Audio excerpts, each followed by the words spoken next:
masih bareng sama Pak Arif. Pada kesempatan kali ini kita akan melaksanakan pembelajaran daring konteks fisika di kelas 11, tepatnya di subbab optik. Oke. Untuk belajar optik, ya, yang pertama kita harus tahu bahwa yang namanya cahaya, ya, cahaya di sekitaran kita seperti ini. Cahaya itu kan merupakan bentuk energi. Jadi kalau cahaya sebagai salah satu bentuk energi, ternyata ilmu yang mempelajari tentang cahaya kita namakan dengan optik, semacam itu. Kemudian di sini kita harus paham bahwa cahaya itu menurut konsepnya Albert Einstein, jadi cahaya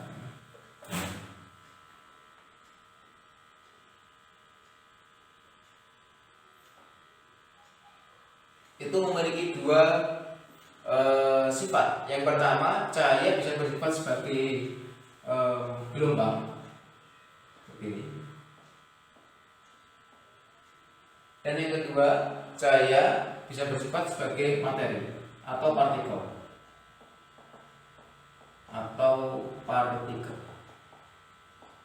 Nah, seperti ini. Itu adalah sifat dualisme gelombang atau dualisme cahaya yang disampaikan oleh Albert Einstein. Kemudian kita juga perlu tahu bahwa sifat-sifat cahaya ada banyak. Yang pertama, di sini kita tulis dulu. Sifat-sifat cahaya. Cahaya itu memiliki kurang lebih ada 5, ya. Ada 5 sifat. Yang pertama yaitu cahaya bisa dipantulkan. Dapat dipantulkan. Ketika cahaya dipantulkan, maka di sini nanti ada hukum-hukum yang menganut atau mengatur konsep pemantulan ini. Kalau cahaya dipantulkan, di sini dalam bahasanya kita tuliskan sebagai refleksi. Kemudian untuk sifat yang kedua itu adalah cahaya bisa juga dibiaskan, ya. Ketika dia melalui medium yang berbeda kerapatannya, maka cahaya ini kan dibiaskan. Sini kita tulis dapat dibiaskan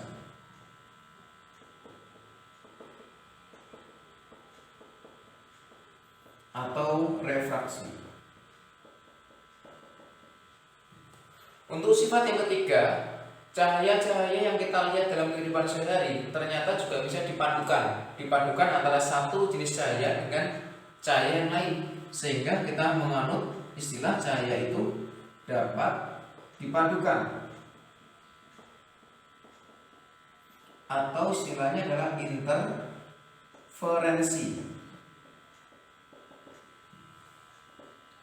Kemudian untuk interferensi sendiri nanti ada 2, yaitu bisa konstruktif atau bersifat membangun, dan juga bisa destruktif atau bersifat melemahkan. Kemudian selanjutnya dapat dilenturkan, ya, itu difraksi, juga dapat dilenturkan, atau kita istilahnya adalah difraksi, seperti ini. Kemudian yang selanjutnya itu adalah polarisasi. Jadi sifat cahaya yang terakhir, yang kelima, itu adalah dapat dipolarisasikan. Dipolarisasikan atau terserapnya sebagian arah dekat dari cahaya. Tentunya ketika polarisasi ini maka nanti akan menggunakan polaroid, ya. Polaroid itu apa, ya? Polaroid itu alat untuk mempolarisasikan cahaya, itu namanya polaroid, semacam itu. Kemudian setelah kita tahu bahwa sifat cahaya ada 5 ini, nanti kita akan pelajari dulu yang pertama. Di sini dapat dipantulkan atau refleksi. Seperti apa? Nah, di sini kita akan bahas di sebelah sini, ya. Ini kita bahas yang pertama adalah yang A, gitu, ya, tentang pemantulan cahaya.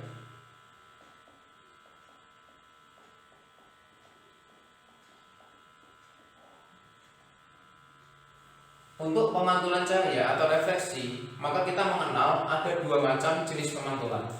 Pemantulan yang pertama itu kita sebut dengan pemantulan teratur. Atau ini lurus, permukaan yang lurus semacam ini, datar.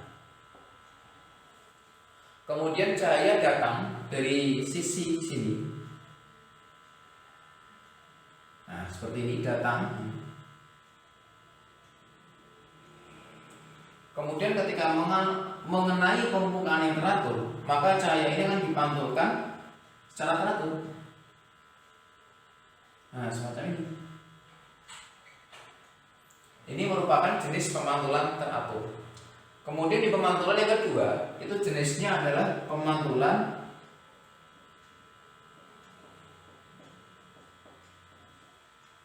tidak teratur. Namanya teratur berarti tidak teratur sebenarnya. Tidak teratur. Atau nama lainnya adalah baur. Semacam ini. Tidak teratur atau baur. Atau juga bisa kita sebut dengan istilahnya diffus juga boleh. Kalau ini permukaannya sudah tidak teratur, macam ini. Ini permukaan bawah yang memang sudah tidak teratur. Jadi cahaya yang kena ke sini, misalnya sinar datang ini dipantulkan. Kemudian kalau cahaya yang kena ke sini, nah berarti udah kayak gini pemantulannya. Pak, bagaimana kalau yang kena di sini misalnya? Nah, di sini. Oh, ini ke sini lagi. Nah, seperti ini.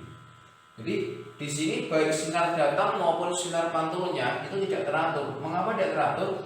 Karena mengenai permukaan yang tidak teratur. Semacam ini. Untuk hukum pemantulan cahaya, maka di sini ada dua buah hukum. Yang pertama hukumnya adalah ini.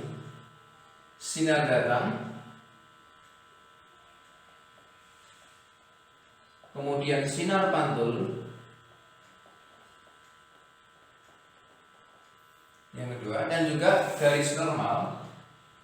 Sinar datang, sinar pantul, dan garis normal.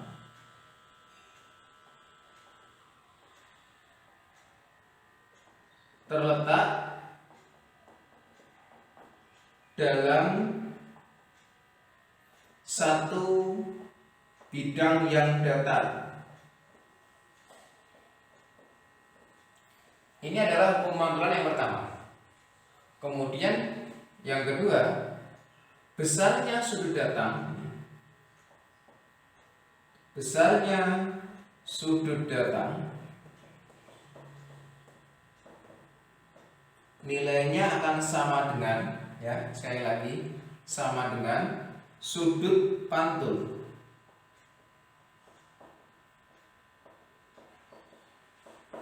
Semacam ini.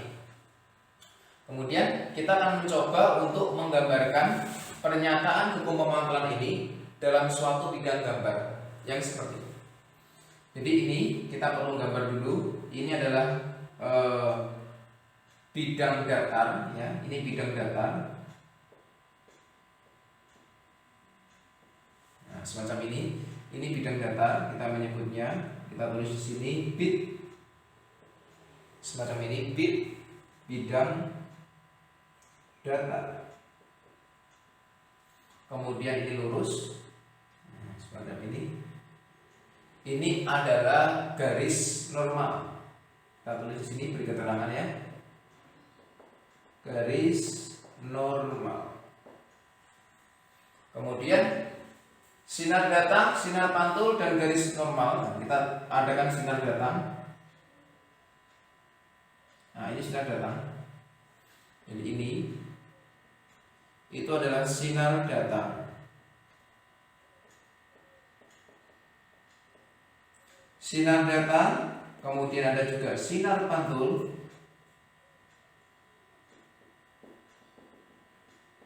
Sinar pantul. Ya, sinar datang, sinar pantul, dan juga garis normal terletak dalam satu bidang datar. Itu adalah bunyi hukum pemantulan yang pertama. Kemudian bunyi hukum yang kedua, besarnya sudut datang. Maaf, ini kurang G, ya. Nah, seperti ini. Sudut datangnya berarti ini. Nah, ini I. Sudut datang itu disimbolkan dengan huruf I kecil. Besarnya sudut datang Ingat-ingat, ketika membentuk sudut datang itu adalah dari sinar datang ke garis normal semacam itu. Besar sudut datang sama dengan sudut pantul, berarti di sini R. Sehingga nanti kita akan menuliskan dengan I sama dengan R. Nah, semacam ini. Persamaan umum optik ini hanya ada dua, ya. Yang pertama adalah untuk menentukan fokus, jarak benda, dan jarak bayangan. Kemudian yang kedua adalah untuk menentukan berapa nilai perbesaran. Ketika kita ingin menentukan persamaan umum optik, di mana sini seperfokus, seper F, maka nilainya seper S ditambah dengan seper S aksen. Ini persamaan umum optik yang pertama. Kemudian untuk persamaan yang kedua, untuk mencari perbesaran atau M, maka bisa dicari dengan persamaan negatif S aksen dibagi dengan S. Ini persamaan yang kedua. Kemudian kita akan uraikan, mencoba untuk menguraikan apa sih F itu? Nah, F merupakan jarak titik fokus. Jarak titik fokus dalam subbab ini. Kemudian S itu nanti akan adalah jarak benda yang mengalami pemantulan atau pembiasan. Kemudian kalau S aksen itu adalah jarak bayangan. Nanti kita akan mencoba menerapkan konsep-konsep ini di pemantulan cermin datar, pemantulan cermin cekung, dan juga pemantulan cermin cembung. Kemudian untuk M itu adalah perbesaran. Terkhusus perbesaran, maka bisa bernilai 3. Bahwa M itu akan bernilai diperkecil, ya. Ketika M kurang dari 1, itu diperkecil. Ketika M sama dengan 1, maka dia sama besar, dan ketika M lebih dari 1, maka diperbesar. Bisa tulis di sini diperkecil. Ini sama besar, dan M lebih dari 1 berarti diperbesar.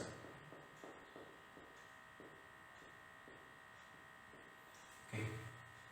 Ini merupakan konsep persamaan umum optik. Di sini satuannya meter, jarak bayangan juga meter, semacam ini. Ini adalah materi kita di hari ini. Untuk pertemuan selanjutnya kita akan membahas tentang pemantulan cermin datar, kemudian cekung, dan juga cembung. Nantikan di pertemuan selanjutnya, di video selanjutnya. Jangan lupa untuk like, share, dan subscribe supaya tidak ketinggalan video pembelajaran dari Arif. Oke, akhir kata saya akhiri. Wassalamualaikum warahmatullahi wabarakatuh.